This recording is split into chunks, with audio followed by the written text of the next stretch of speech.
Assalamualaikum warahmatullahi wabarakatuh. Pertama-tama, marilah kita panjatkan puji syukur kepada Allah Subhanahu wa Ta'ala karena telah memberikan rahmat berupa kesehatan dan keselamatan sehingga kita dapat berkumpul di room meeting ini. Salawat serta salam tak lupa kita haturkan kepada baginda Nabi besar Muhammad Sallallahu Alaihi Wasallam karena atas berkat perjuangan beliaulah sehingga kita dapat berada di alam yang terang benderang seperti yang sekarang kita rasakan. Terima kasih atas kesempatan yang telah diberikan kepada kelompok kami. Kami dari kelompok 1 akan memaparkan materi mengenai subbab ketiga dengan judul radio isotop atau radio nuklida. Sebelumnya, saya akan memperkenalkan anggota kelompok saya. Yang pertama, saya sendiri, Neha Nulfi, sebagai moderator. Yang kedua, Nirmala Mustika Sari sebagai pemateri pertama. Yang ketiga, Nur Naila sebagai pemateri kedua. Restiani sebagai pemateri ketiga. Dan Rismawati sebagai pemateri keempat. Untuk mempersingkat waktu, saya persilahkan kepada pemateri pertama untuk memaparkan materinya. Kepada pemateri pertama, saya Ya, terima kasih saudara moderator. Saya Nirmala Mustika Sari, pemateri pertama. Saya akan membawakan materi mengenai radio isotop. Jadi radio isotop atau radio nuklida adalah isotop dari zat radioaktif, di mana dengan menggunakan reaksi inti dan neutron ini, cara pembuatannya ada dua. Yang pertama dengan cara alamiah, dan yang kedua dengan cara sengaja dibuat oleh manusia dalam reaktor penelitian. Oke, slide selanjutnya.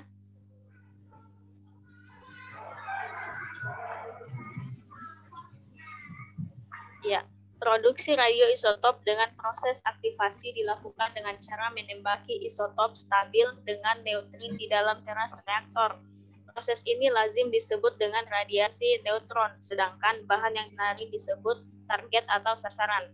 Neutron yang ditembakkan akan masuk ke dalam inti atom target sehingga jumlah neutron dalam inti atom target tersebut bertambah.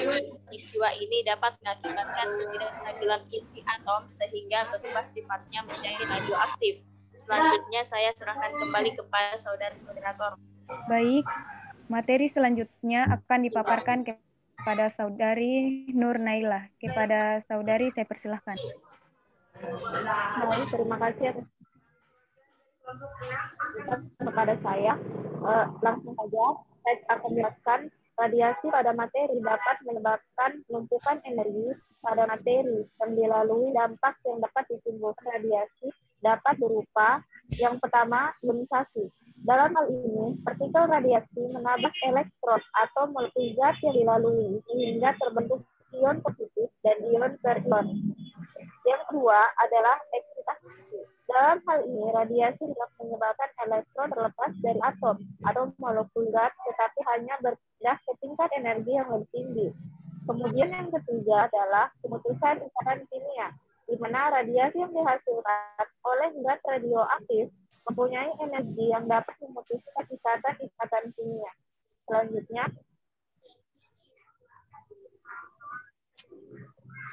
jenis-jenis radioisotop ada 3, yaitu sinar alfa, kemudian sinar beta, dan sinar gamma.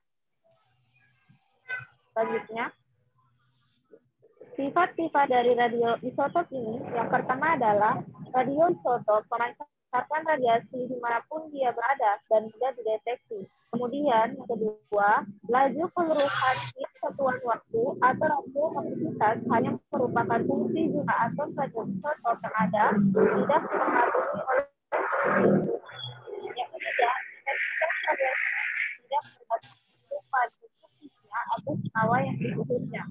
Kemudian yang keempat, radioisotop memiliki konfigurasi elektron yang sama dengan isotop lain, sehingga sifat kimia yang dimiliki radioisotop sama dengan isotop lain dari unsur. Yang terakhir, radiasi yang dipancarkan, utamanya radiasi gamma, memiliki daya tembus yang besar. Itu saja materi yang saya bawakan. Selanjutnya saya kembalikan ke moderator. Baik, materi selanjutnya akan dibawakan oleh saudari Restiani. Kepada saudari saya persilahkan. Bismillah, terima kasih atas kesempatan yang diberikan kepada saya. Baik, saya akan menjelaskan tentang manfaat radio stop. Next.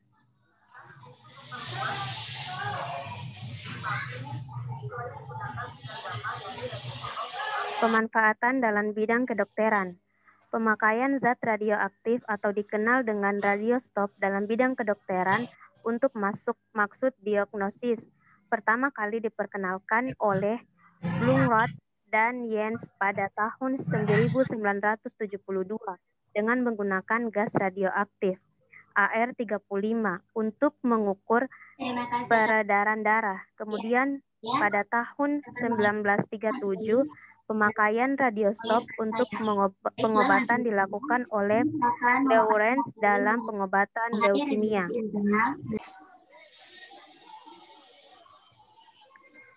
Pemanfaatan dalam bidang pertanian. 1. Mutasi tanaman. Pemberantasan hama dengan teknik jantan mandul, pengawatan makanan, dan pemuliaan tanaman.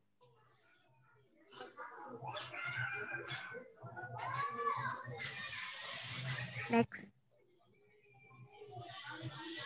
Baik, selanjutnya materi yang terakhir akan dibawakan oleh Saudari Rismawati. Kepada Saudari saya persilahkan.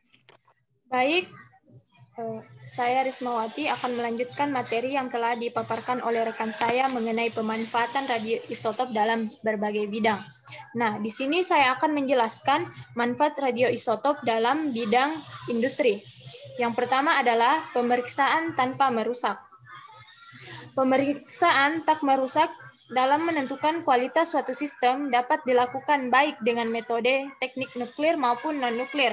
Radiasi berdaya tembus tinggi dapat dipakai untuk melakukan pemeriksaan bahan tanpa merusak bahan yang diperiksa.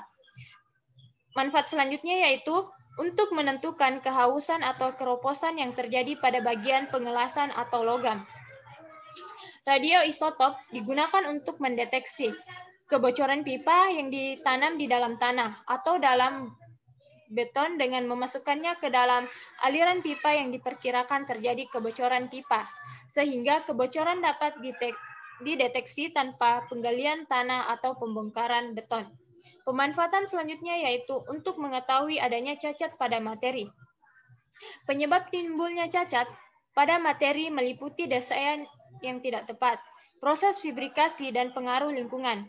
Desain yang tidak tepat meliputi pemilihan bahan, metode pengerjaan panas yang tidak tepat, dan tidak dilakukannya uji mekanik. Manfaat selanjutnya yaitu mengontrol ketebalan bahan.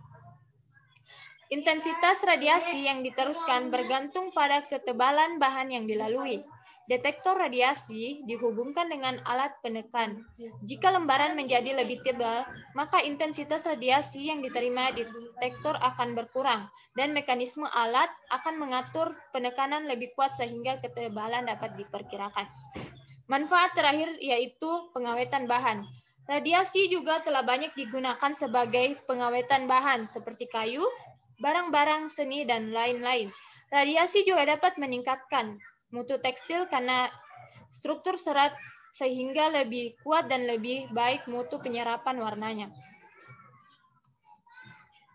Selanjutnya saya akan menjelaskan contoh-contoh dari radioisotop. Di sini terdiri dari dua industri. Yang pertama yaitu kedokteran dan yang kedua adalah industri. Yang pertama yaitu bidang kedokteran.